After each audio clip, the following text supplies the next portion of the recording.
Who do I start with?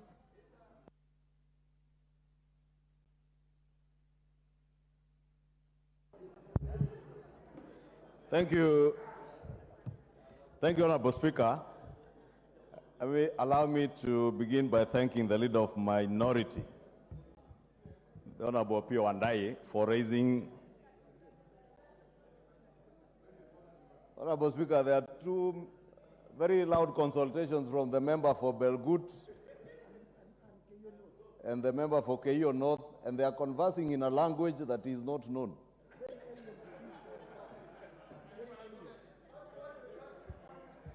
I could only hear Kongoi.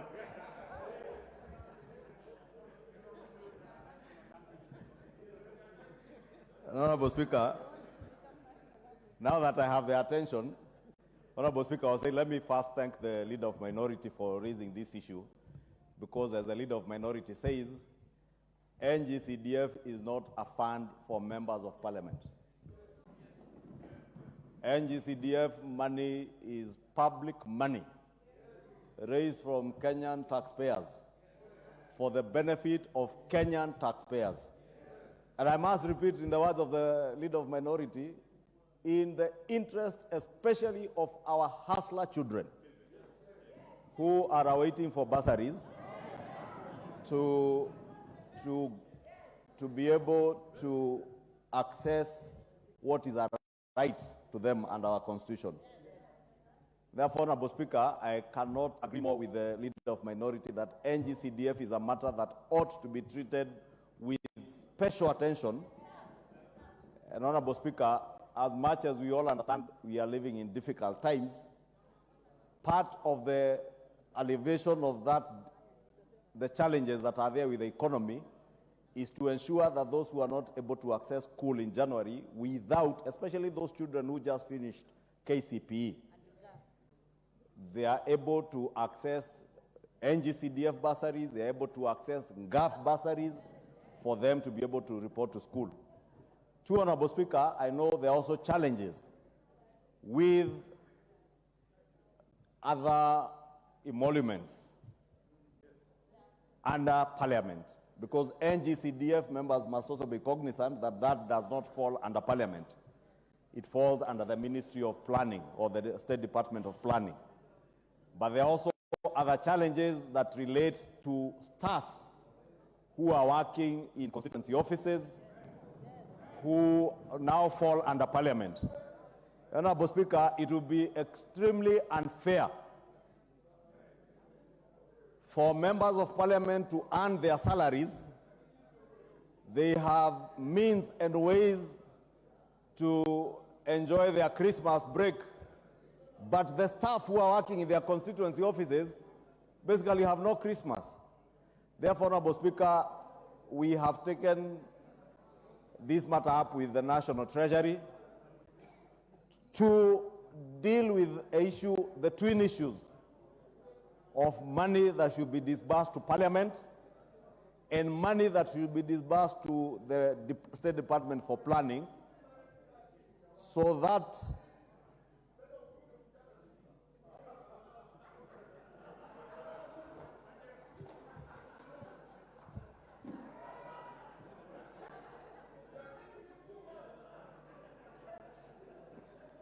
Honorable Speaker, I was waiting for the member for Budalangi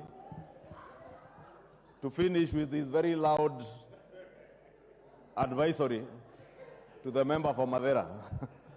Now that it is done, I am sure I have his attention. That on NGCDF, we cannot afford to compromise, not for the benefit of members of Parliament. And we must never make it look to the world like members of Parliament have an interest in NGCDF. We only have the interest of the people who sent us here to represent them, not NGCDF.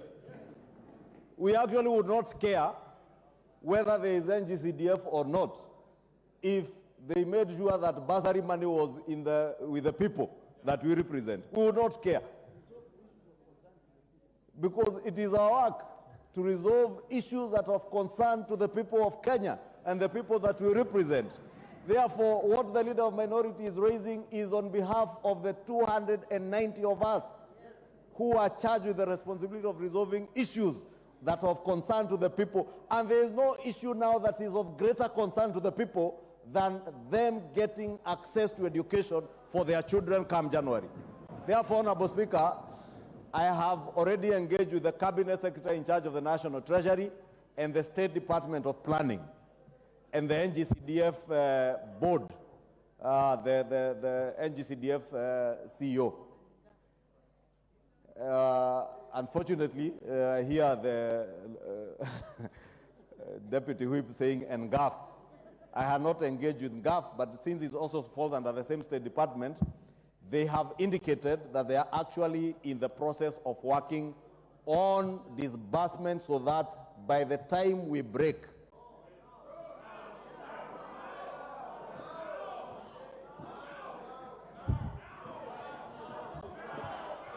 now, honorable members, order, honorable members.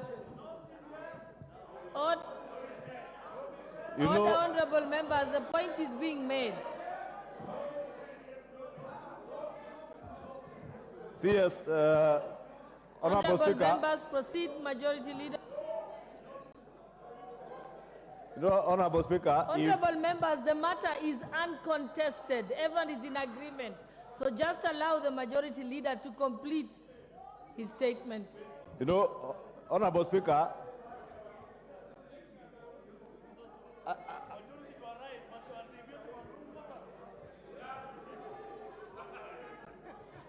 Honorable Speaker, if members can allow me to finish, because as the Speaker has indicated, this matter is not contested by anybody, not even the leader of majority.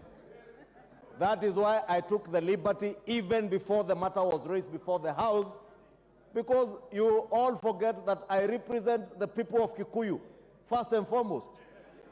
And I have said it numerously. I don't sit here to represent, I don't represent government. Neither do I represent the Cabinet Secretary for the National Treasury. I don't work for them. I work for the people of Kikuyu. And when it comes to an issue, when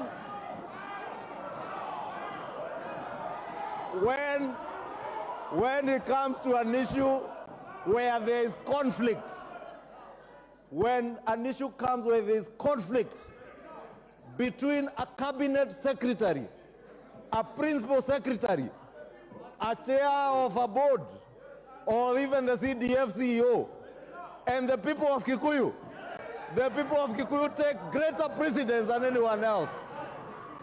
That is why I'm pleading with you, you allow me to finish, because what was I saying in conclusion?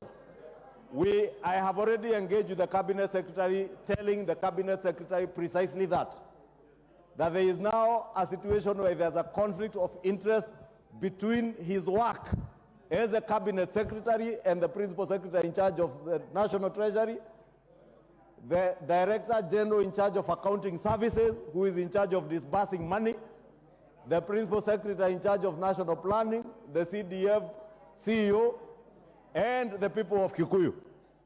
And I indicated to the Cabinet Secretary that by Thursday listen, as the leader of minority said, without anticipating debate, without doing what? Without anticipating debate. Honorable Speaker, again without anticipating debate, members will note that the House Business Committee had slotted in a morning sitting on Thursday. And I indicated to the Cabinet Secretary that this House cannot proceed to go on recess on Thursday without clarity as to the exact date, time, when the money not will be disbursed, will hit your NGCDF accounts at the constituency level. Lastly, Honorable Speaker, more important,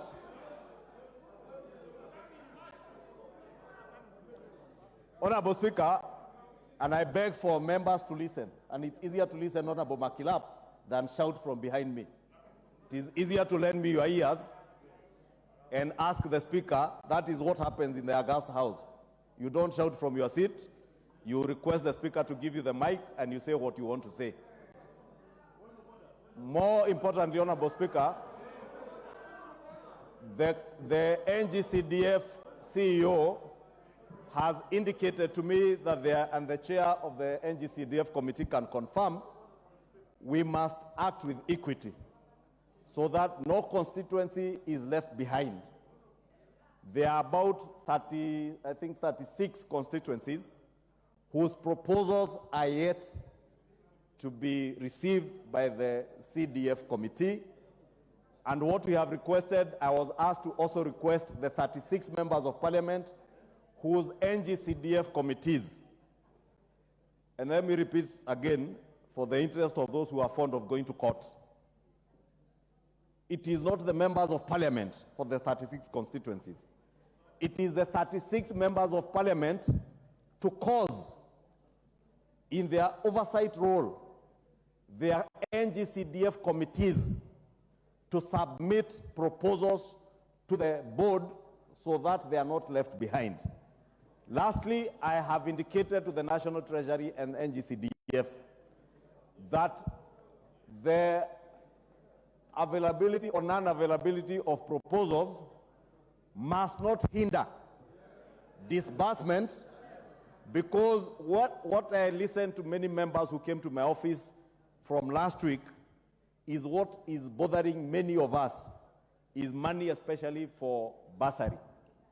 And therefore, we have asked the National Treasury and NGCDF, they know what is provided for in law, the maximum for bursary.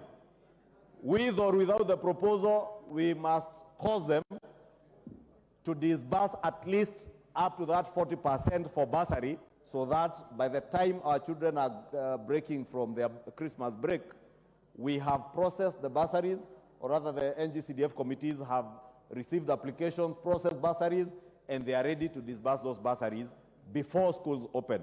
Therefore, Honorable Speaker, the Cabinet Secretary is on his way back to the country, because we were speaking on Monday, yesterday, well, he was preparing to get back from COP28, and upon his arrival, I should be able to give a progress report on that particular position, either tomorrow afternoon or latest Thursday morning, before we even consider going for a break.